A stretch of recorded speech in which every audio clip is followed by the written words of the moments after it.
Hello, this is Ron Paul with your weekly update for March 21st.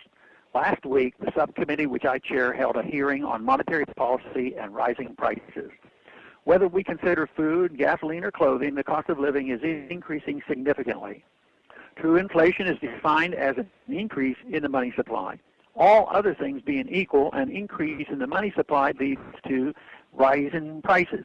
Inflation's destructive effects have ruined societies from the Roman Empire to the Weimar Germany to modern-day Zimbabwe. Blame for the most recent round of price increases has been laid at the feet of the Federal Reserve's program of credit expansion for the past 3 years. The current program, known as QE2, sought to purchase a total of $900 billion in US Treasury debt over a period of 8 months.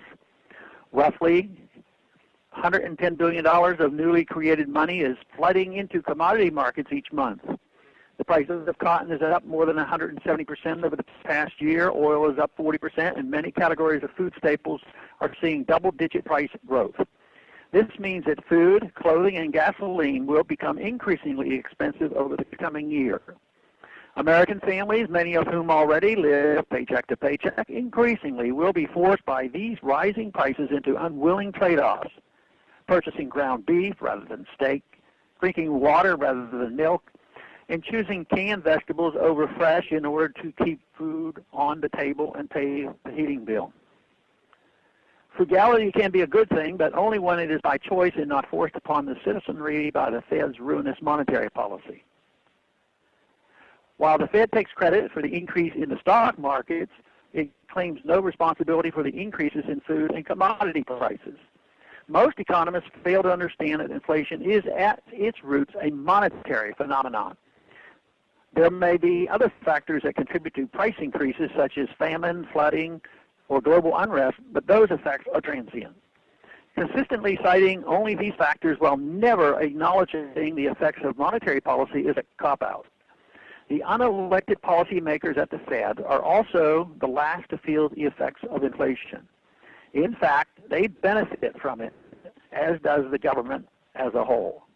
Those who receive this new money first, such as government employees, contractors, and bankers, are able to use it before price increases occur, while those further down the totem pole suffer price increases before they see any wage increases. By continually reducing the purchasing power of the dollar, the Fed's monetary policy also punishes savings and thrift. After all, why save rapidly depreciating dollars?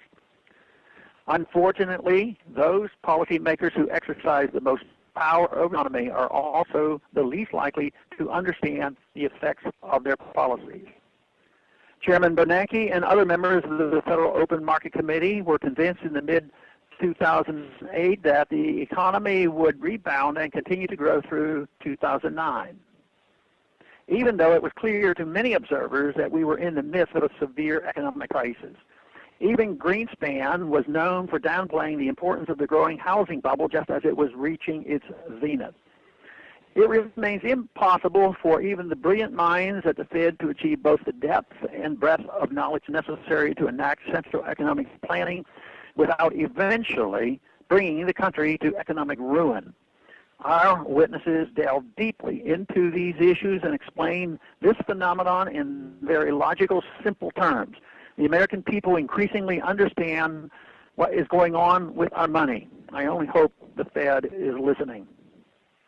Thanks for calling this update. A new update is placed on this number, 888-322-1414, every Monday.